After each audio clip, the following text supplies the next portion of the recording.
Hello friends, welcome to allrounder Ammamma channel. இன்றைக்கி நான் தக்காளி குருமா செய்ய போகிறேங்க. அதுக்கு எண்ணெயை ஊற்றி அது கூடவே சின்ன வெங்காயம், கருவேப்பிலை, ஒரு பிரிஞ்சி இலை, மூணையும் போட்டு நல்லா வதக்கிட்டேங்க.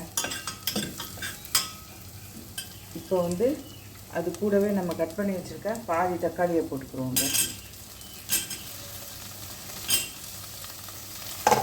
இந்த தக்காளி நல்லா வதங்கட்டும்.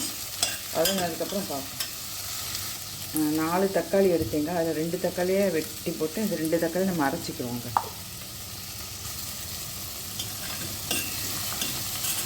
இது கூடவே இந்த அரைச்ச தக்காளியும் ஊற்றி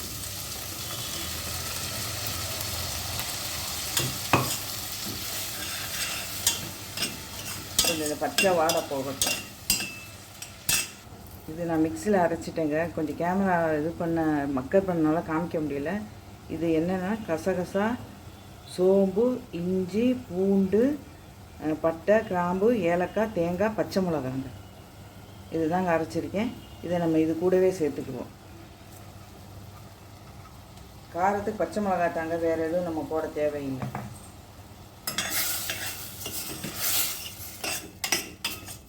இதுக்கு தேவையான அளவு உப்பு போட்டுக்குவோம்.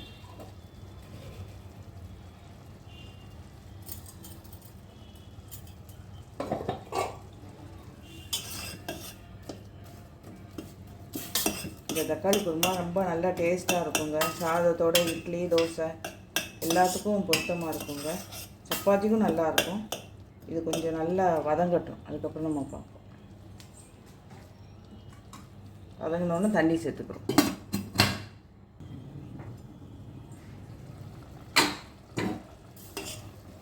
இது மசாலா பச்சை வாடை போயிடுச்சுங்க.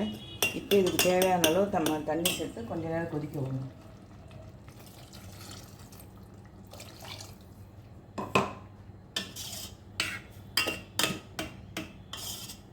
இது கொஞ்சம் நேரம் நல்லா தக்காளியெல்லாம் கரைஞ்சி எண்ணெய் பிரிஞ்சு வரட்டும். அதுக்கப்புறம் நம்ம பார்ப்போம். இப்போ கொஞ்சம் நேரம் மூடி வச்சு வேக விடும். நம்மளோட தக்காளி குருமா ரெடி ஆயிடுச்சு. இதெல்லாம் நம்ம கொத்தமல்லி தலையை சின்ன சின்னதாக கட் பண்ணி போட்டுக்கிறோம்.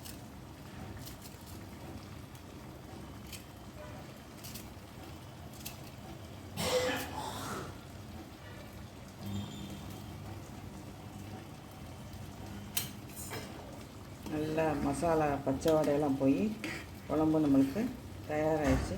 இந்த தக்காளி குருமா ரெசிபி பிடிச்சிச்சுன்னா மற்றவங்களுக்கு ஷேர் பண்ணுங்கள்.